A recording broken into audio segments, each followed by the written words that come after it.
ฉันก่อนทำไมร้ายขึ้นไปเรื่องแรงสักคน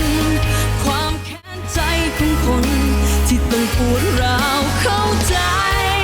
ขึ้นไหมพี่กุลนี่ฉันเองประจักษ์ไงกรรมยิ่งดีจะใช้หากว่าฉันจะตายก็ต้องตายตกตามกันร้ายกับฉันก่อนทำไมร้ายขึ้นไปเรื่องแรงสักคนความแค้นใจคุณประจักษ์จริงๆด้วยแต่ว่าเขาเป็นน้องชายของ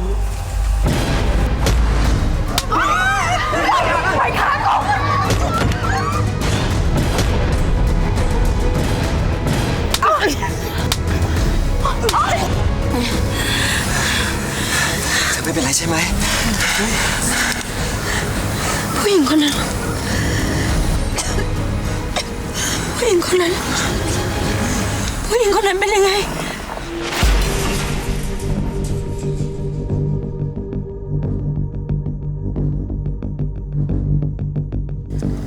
อืดเขียวจังจำหน้าไม่ได้เพิ่งสิ้นใจเดี๋ยวนี้เอง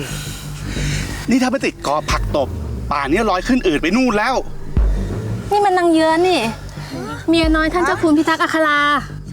เฮ้ยจริงด้วยนี่มันคงทนอับอายไม่ไหวแล้วสิที่ถูกคนของคุณหญิงตาบทิพย์อะลากตัวเกือบจะล่อนจ้อนเอาไปประจานกลางตลาดโถเอ้ยเวรกรรมของเองจริงๆนั่นน่ะสิ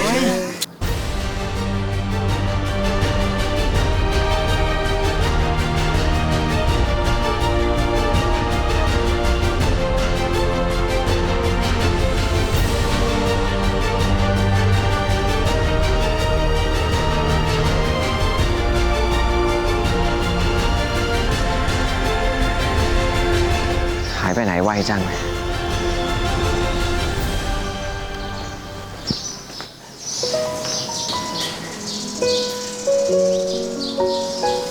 คุณประจักษ์ฉันดีใจที่ได้เจอคุณนะคุณช่วยชีวิตฉันหลายครั้งแล้ว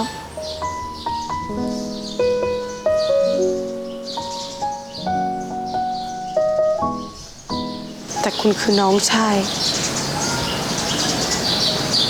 ของคนที่มันทำให้พ่อแม่และพี่สาวฉันต้องตาย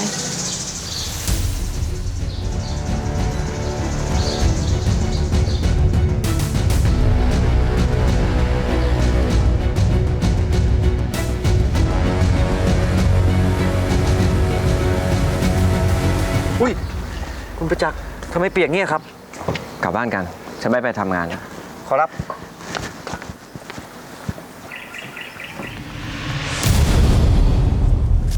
เกิดอะไรขึ้นวะพี่กุลผู้หญิงคนนั้นฆ่าตัวตายเพราะนางคุณหญิงตาบทิพย์นะพี่แฝดฆ่าตัวตายเหมือนพี่พยอง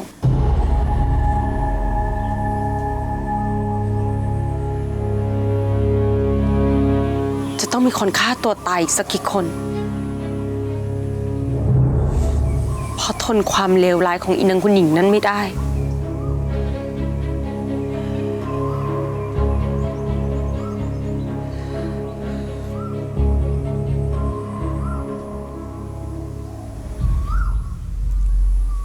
ฉันจะแก้แค้นให้พ่อแม่พี่สาวฉันแล้วก็ทุกคนที่โดนนางคุณหญิงนั้นมันทำร้ายมันจะต้องได้รับบทเรียนซะบ้างเอ็งจะทำอะไรได้วะพี่กุลพี่ยังไม่เห็นหนทางเลยนะพี่เองเป็นคนมีชนักปักหลังมีคดีติดตัวจะออกตัวออกหน้ามากก็ไม่ได้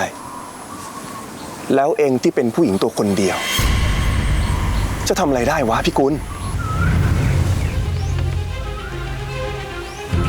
เพราะว่าฉันเป็นผู้หญิงนะสิฉันถึงได้ทำอะไรได้มากกว่าพี่แฝกพี่ต้องช่วยฉันนะ เองใจพี่ช่วยอะไรบอกมาได้เลย ขอเพียงได้แก้แค้นให้พยอม พี่ทำได้ทั้งนั้นจะให้พี่ไปฆ่าท่านเจ้าคุณ หรือนางคุณหญิงนั้นพี่ก็ทำได้นะ พี่เคยฆ่าคนมาแล้ว จะให้ฆ่าเพิ่มอีกสัก2 คนพี่ก็ไม่กลัว ขอเพียงแก้แค้นให้พยอมเท่านั้น พี่ทำได้ทุกอย่างพี่กุล งั้นเอาอย่างนี้นะพี่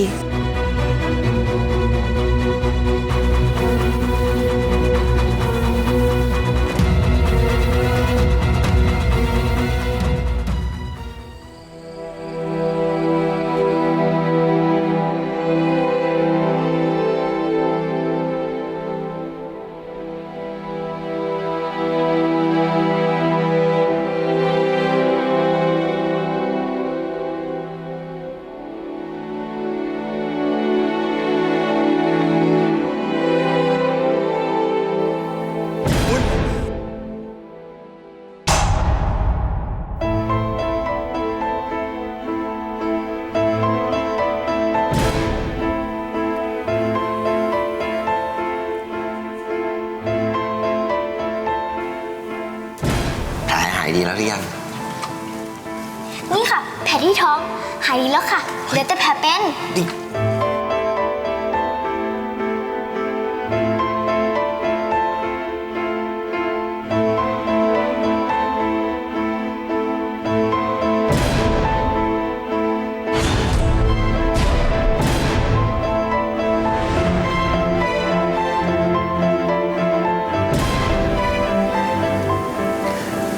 ใช่เธอไหมนะพี่กุล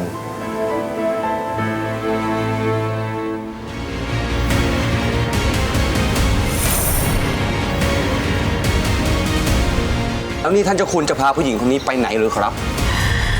เรือนสายสวัสดิ์